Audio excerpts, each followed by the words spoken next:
And perhaps one of the greatest contributions that the Hizmet movement can make in the world, or is making in the world, is teaching these habits of the heart associated with generosity of spirit, of giving. And they do this without any request for payback.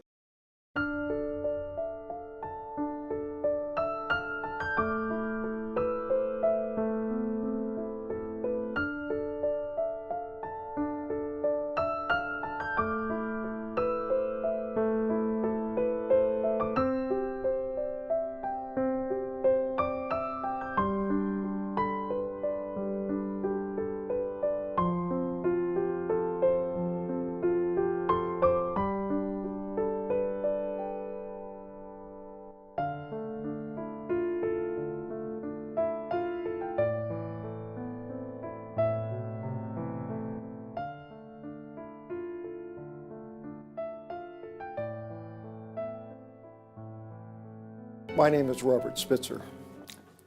I am a retired lawyer and trial court judge living here in Southern California. I first became aware of and learned about the Hizmet movement in 2008 when I was invited to visit Turkey by a group of Turkish graduate students who were studying at the University of California, Riverside. Alexis de Tocqueville, a 19th century French observer of American culture, had a phrase in describing America of habits of the heart. And perhaps one of the greatest contributions that the Hizmet movement can make in the world, or is making in the world, is teaching these habits of the heart associated with generosity of spirit, of giving. And they do this without any request for payback. It's an unrequited gift, one that is not expecting anything in return. An example of true love. Most Americans know very little about Turkey. And the little that they know about Islam makes them fearful. The individuals in the Hizmet movement present to Americans a life of Islam which is not frightening, where the values and concerns relate primarily to those of family and faith. In watching them around dinner tables and breakfast tables and in groups, they appear just like us. They bridge the gap that fear has created between the Muslim world and, if you will, white America. A different religion from the one that you acquired from your parents will often raise questions, but it will also arouse fear. In my experience, interfaith dialogue between Muslims and non-Muslims translates to experiences which are shared within a group, where people discover that they have more in common in faith than what they believed they had coming in. People learned that Father Abraham was the father prophet of all three monotheistic religions.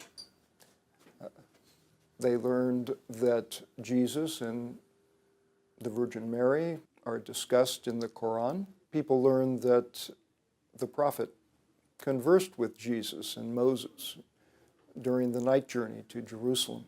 All of these educational experiences, as with all education, brings people together, lessens fear, makes them more like brothers and sisters in a world of faith.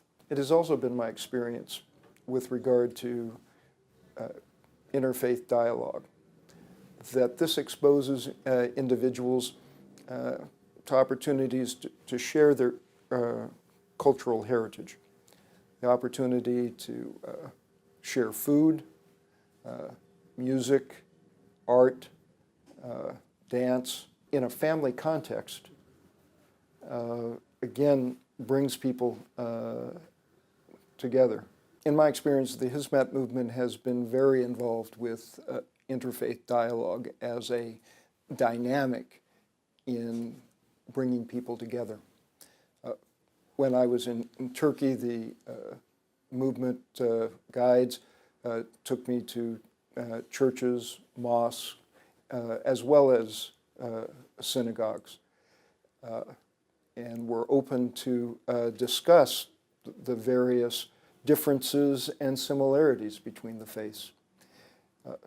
In Southern California, we have an Anatolian festival every year or two where communities from Turkey come, including the Armenian community, which has a church, and the Jewish community.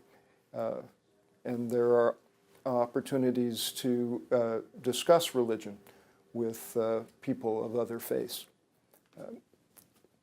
Also, the Pacifica Institute, which operates within California and most of the western United States, sponsors occasional or regular, I should say, interfaith dialogue groups where individuals who are interested in discussing matters of faith can come and discuss particular topics.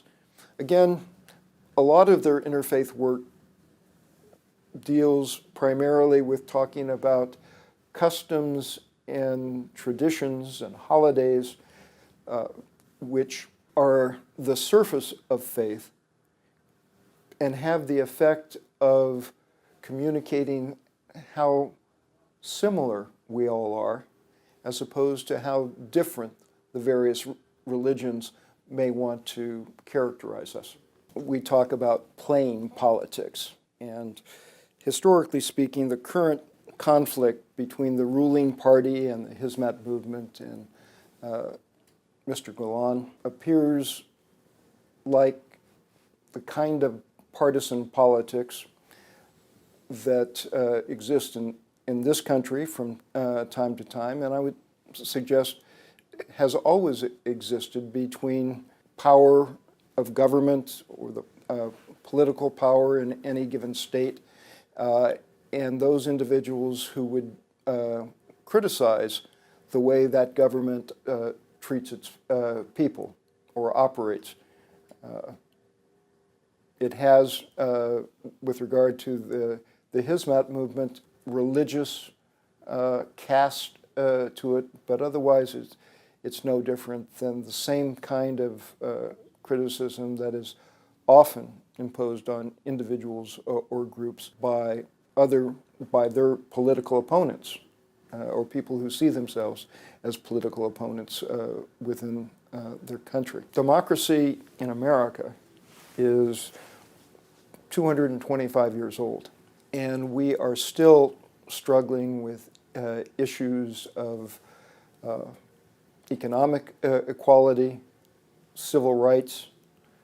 We fought a civil war after we had been in existence for 100 years, and then it took another 100 years in order to establish the rights of certain minorities in the country, including blacks and Latinos. And those struggles have continued. So we have a longer view.